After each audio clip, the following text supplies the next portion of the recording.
Hello, I'm Joel Bloom, president of the New Jersey Institute of Technology. We pride ourselves on being part of the Newark community and its advancements in technology, innovation, and the growth of the city. That's why we are proud to partner with the Caucus Educational Corporation to produce One-on-One with Steve Adubato right here at NJIT. We hope you enjoy this special series. Funding for this special edition of One-on-One with Steve Adubato at NJIT has been provided by NJIT, New Jersey Institute of Technology, TD Bank, PSEG, committed to improving New Jersey's economy and strengthening its communities, RWJ Barnabas Health, Delta Dental of New Jersey. Everyone deserves a healthy smile. Prudential Financial's Global Communications Department. And by the Northward Center. Promotional support provided by NJ.com. Small news, big news, true Jersey. And by Observer New Jersey Politics. This is One-on-One. I'm an equal American just like you are. The jobs of tomorrow are not the jobs of yesterday. Look at this. You got this? Here it is, man. Look at that. Life without dance is boring. When you first heard that they were doing Charlie Rose and Gayle King, didn't you go, what? Do you enjoy talking politics? No. People call me because they feel nobody's paying attention. Our culture, I don't think, has ever been tested the way it's being tested right now. Such a good question. High five.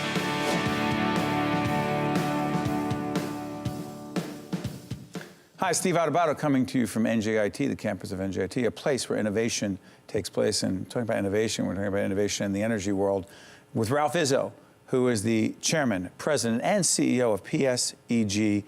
Good to see you, Ralph. Good to see you, Steve. Thanks for those who don't, for those who don't know PSEG, what's the difference between PSEG, PSEG? Oh, sure. PSEG stands for Public Service Enterprise Group. PSEG stands for Public Service Electric and Gas. It's one of our two principal subsidiaries. PSEG is a regulated utility. We also own and operate a company called PSEG Power, which is an unregulated power producer. So one of the things I was looking forward to talking to you about is, A, the state of energy policy in our state and our nation, but two, also the future. Where are we today? So we're making some good progress in some areas and not such great progress in other areas. We've been trying to articulate a future that is really characterized by three components. Number one, energy efficiency. Has to be the centerpiece of any future. I call it the triple win. It's good for the environment, it lowers the customer bill, and it gives us a new area in which we can invest. Number two would be cleaner energy. Cleaner? Yeah, cleaner from the point of view that no matter how efficient you are, you still need to produce electricity. And we see that as a future that is a combination of renewables, nuclear, and natural gas. And last but not least, you have less energy that you're using, what you're using is cleaner, and it's delivered with greater reliability than ever before, which is an investment in the grid. You know, I mentioned, Ralph, by the way, to fully disclose, PSEG is a major supporter of public broadcasting in this state, as well as our series, the series that we produce as well. So just want to put that out there. Innovation, technology and energy, not just policy, but the world of energy. How much is technology driving it? So it's tremendously important. You see it from the improvements we've made in the cost of renewables to the improvements we've made in computer technology and data analytics about how to control power flows on the grid. Give us an example of that. So in the case of data analytics, for example, one could look at using sophisticated metering, how are customers using their electricity, and whether or not it's similar or different from people in their community without invading anyone's privacy. And from that, you can infer whether or not people can do better by investing in a different heating system, a different air conditioning system, and lower their bill and get the same amount of comfort that they had before. So that's one example of data analytics. Another example of data analytics is the ability to diagnose whether or not part of our circuitry is experiencing an overload condition and switching before we burn up a line. So switching power flows to a different circuit. And we wouldn't have known that 10 years ago? You would not have known that 10 years ago. Because of the new technology? Because of the ability to put monitoring and sensor devices at the premise or on the grid at a lower cost. Now, where does New Jersey stand in terms of energy efficiency, energy policy, where we are today, and most of the rest of the nation? So we're a leader in some areas and a little bit behind in other areas. We're probably a leader in the investment in the grid.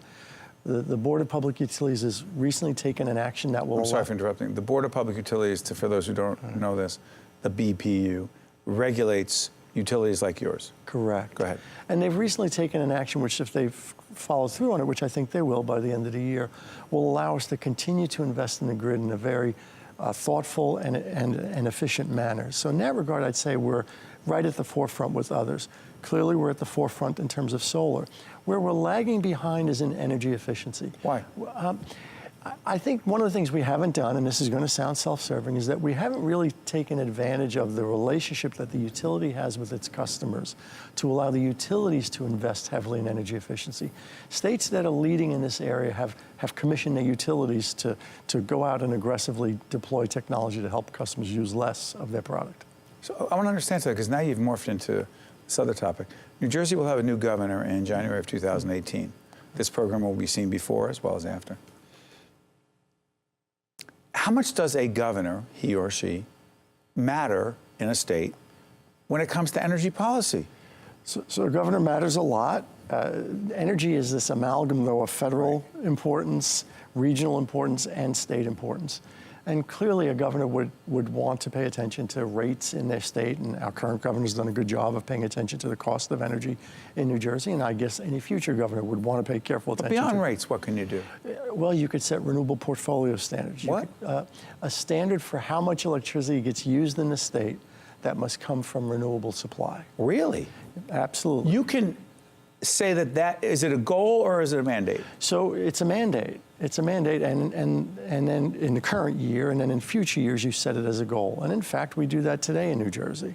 Some states have more aggressive goals. Some states don't have any goal at all. But we were one of the first states to set a goal. And so that's so interesting, because you mentioned the federal piece of this. As we speak today, the Energy Secretary is Rick Perry. Right. How much does the federal government play? What kind of role do they play, and the Department of Energy, in impacting what your company does, what other utilities do, and frankly, what happens to us as consumers of energy? So they impact it both indirectly and directly. They impact it indirectly through environmental regulation, and then they impact it directly through some very arcane rules that I won't go into that guide the way in which energy is bought and sold in the region. So that we have competitive wholesale power markets that we participate in, and those rules are completely determined by the federal government. And in fact, right now, those rules are such that they have a decided bias towards natural gas, which is okay from the point, but we're of the belief that electricity is so important, you never want to put all your eggs in one basket. Natural gas is clean, abundant, and low cost. We are a big believer in natural gas. But we don't think you should be a big believer in any one technology at the exclusion of others. Loaded question. Why do you think when most people hear the word nuclear power, they freak? Well, I think it's got all of the ramifications that make people nervous, right? It can only be done by a big company. Not everybody trusts big companies. It is rocket science. It's nuclear power. Its risks are invisible from the point of view of radioactivity, and it's big itself. The technology itself is complicated. So I think all of those lend to discomfort. The reality is, if you look at its track record over the past 50 years, it's stellar. Domestic track record. You mean the facts? The facts about how much energy it's produced, how cleanly it's produced it. We shouldn't shy away from the waste disposal issue. There's no question. High-level radioactive spent fuel needs to be properly disposed.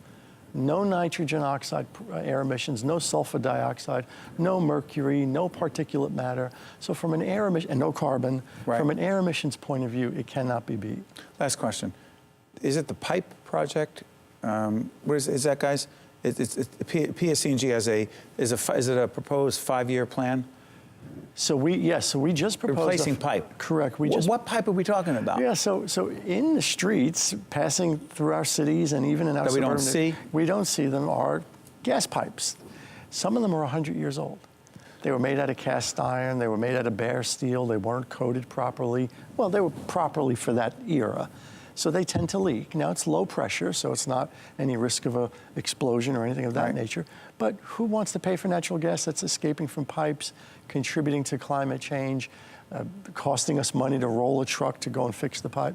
So we've been on a path to replace those pipes. And our current proposal will take us from a 100-year time frame to replace them down to a 20-year time frame. How many jobs are we talking? 3,000 jobs a year. 3,000 jobs with this project alone? With this project alone. And also protect us longer term. Protect us longer term. It would be less of a loss of the gas from the pipes, cleaner environment, more jobs. It's a no-brainer. The world of energy in New Jersey and the nation. Ralph Izzo, Chairman, President, and CEO of PSEG. Ralph, thank you so much. Thank you, Steve. It's good education. Stay with us. We'll be right back. Talking about education, we're at NJIT. To watch more One-on-One with Steve Adubato, find us online and follow us on social media. We are thrilled to be joined by two very special guests. First, on my left is Heather Andersen. On my right, I'm sorry, she's President and CEO of Special Olympics New Jersey. And on my left, I can do this, Delaney. Delaney O'Connell is a Special Olympics athlete, New Jersey athlete, and she has been competing since she was 3. She's 15 now. And we were going through the sports that you are involved in. Yes. Equestrian. Yes. Now, you have a gold medal for? Track. Can we show that? Okay, just put it up. All right, stop bragging. I'm teasing. So, equestrian, track, what else? Soccer, bocce. Bocce. Ice skating. Ice skating, track, basketball. Boxball, yeah. And how about this? I also just found out that you're going to be cheerleading as well. Yes. Now, are all the athletes who compete with Special Olympics this talented?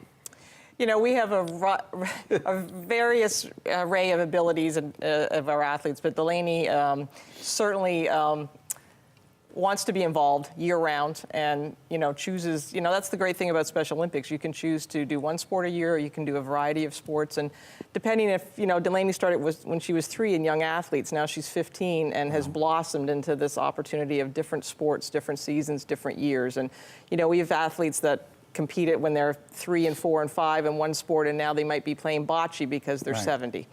Well, you know what's so interesting?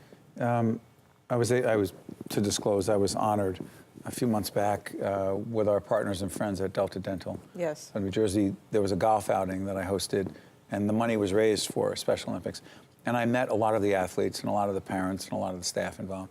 What makes Special Olympics such a great organization? Well, the mission speaks to itself. It, provides sport training and competition for individuals, children, and adults with intellectual disabilities. And it really showcases the ability of that athlete and that individual and doesn't focus on the disability. And it gives them an opportunity we talk about empowering them on the playing fields, but then that transforms into their life off the playing field. So we want them to be included in the communities. We want them to feel like they can walk the halls and be part of that school culture and that whole choose to be included and play unified, live unified. And that's kind of the beauty of what we do. It's, everybody asks us once a year, like, when is Special Olympics? It's once a year. It's every day. It's year round. It's every day. And by the way, I mentioned the folks at Delta Dental, but also RWJ Barnabas Health, PSEG, TD Bank, and the folks at Wangford as well happen to support what we do, but they are big supporters of Special Olympics as well. Delaney, let me ask you this. What has Special Olympics done for you? It has changed our family's life because like nobody has ever done this for our family. And when my mom sees me run, she's so happy. And at the end of summer games, I get rewarded because I do a good job. How does that feel? Good, happy. Yeah. Your mom is actually here in our studio at NJIT, and she's actually, that's you, right? That's Heather as well? And she's taking photographs, and she's proud as well. What's it like for parents? I mean, not that they have the same experience, but I can't imagine, I'm trying to imagine how proud and how wonderful it is.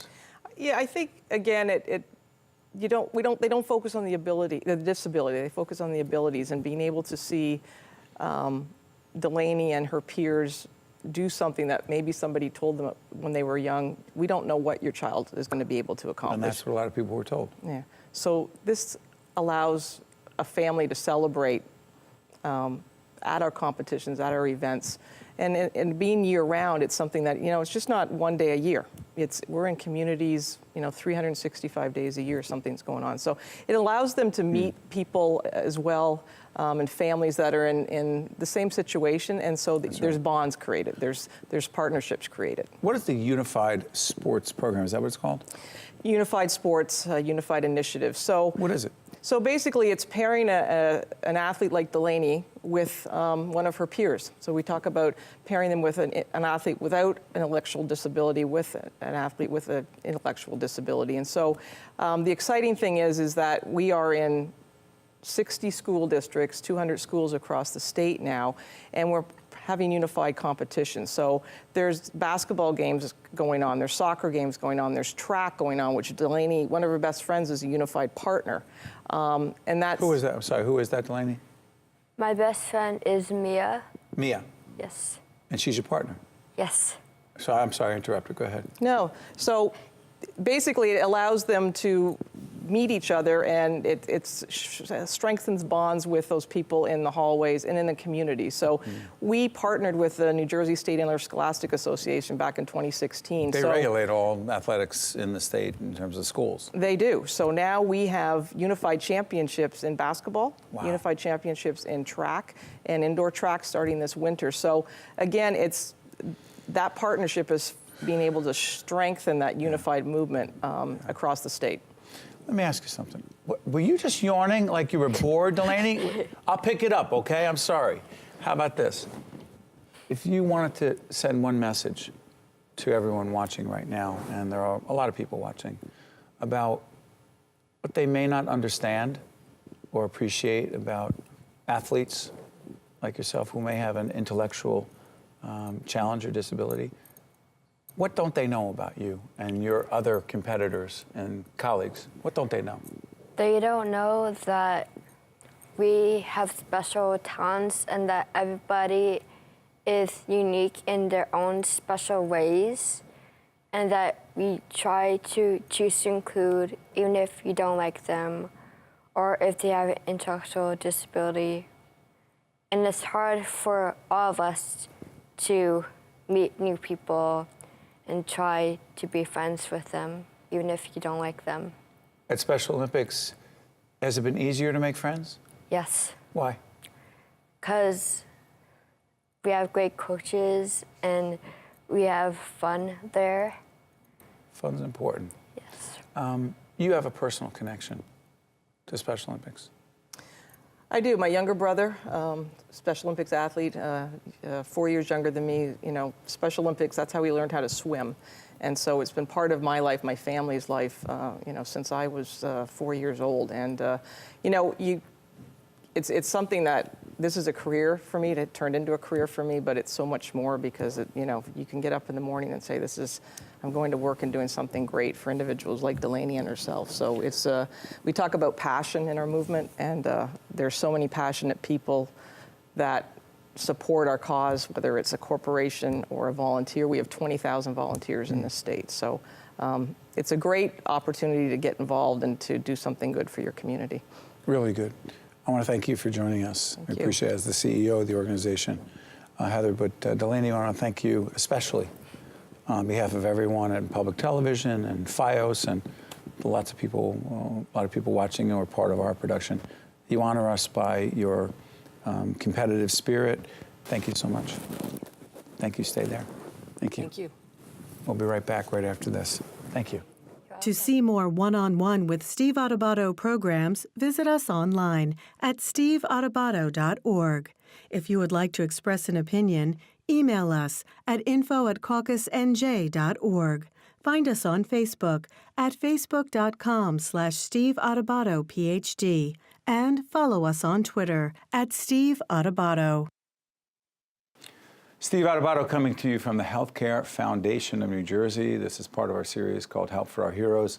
We're pleased to welcome someone who understands the issues our veterans are facing on a regular basis. She is Marcy Felsenfeld, Senior Program Officer, Healthcare Foundation of New Jersey. Marcy, thank you for being with us and hosting us. Yeah.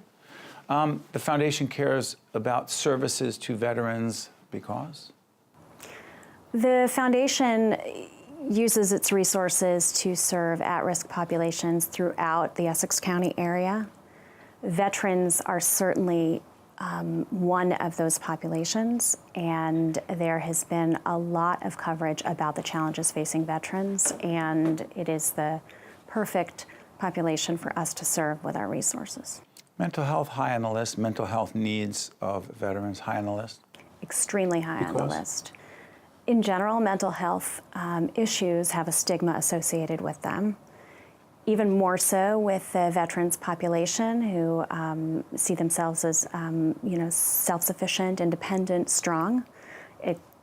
Mental health challenges can be perceived as weaknesses, and it makes it even more challenging for veterans to access care, to admit that they need help, to admit that they need supports, and it's something that all of us need. It's so interesting. As we're talking to veterans, and by the way, we're going to have a panel discussion with 12 very prominent experts in the field, advocates in the field, government officials, and others, as part of this Help for Our Heroes series. And we're trying to identify some of the issues. What strikes me is this access issue. Why is it so difficult for so many veterans and family members to access the help they need? Well, when veterans reintegrate into society, they are facing a lot of challenges. Connecting with their family, finding themselves, appropriate employment opportunities. Housing, food, addressing any, legal issues that might have resulted from child payments, from parking tickets, and health at times can be ranked a little bit lower when you're trying to make sure that your children have what they need, that children, have shelter. So, we all have a tendency to not take care of ourselves, and even more so when everything is in flux. Why don't we talk more openly and more publicly, more substantively about the issues veterans face? What is it about us as a society and the media? Portrayals of veterans in the media can be extreme. Many of the challenges that are facing our veterans don't rise to the level of drama and some of the images that we see in movies. It's just people who are trying to get by, who are trying to make a living. And faced with those challenges, it can be difficult for them to seek out the care that they need. People don't like to talk about their problems. People like to have solutions, and sometimes solutions to the challenges of post-traumatic stress disorder and traumatic brain injury can be very, very difficult and invisible and hidden, and people don't necessarily want to bring those things out. Until there's a tragic incident. And by the way, we're going to be talking to some experts in this series, looking at the needs of veterans, way to serve veterans, outreach to veterans, who will talk specifically about the very high, the disproportionate, the very impossible to accept suicide rate among veterans. That's when some people say, my God, how did that happen? You and your colleagues at the foundation trying to move in much sooner. There are a lot of services available to the general population.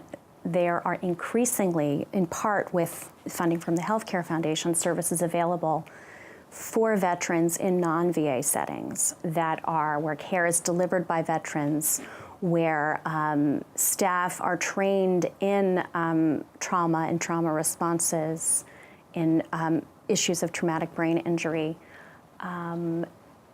One of the challenges is helping veterans find these resources, and I think that whatever coverage and whatever discussion that we have about these issues will only benefit the veterans and their families as they seek out care.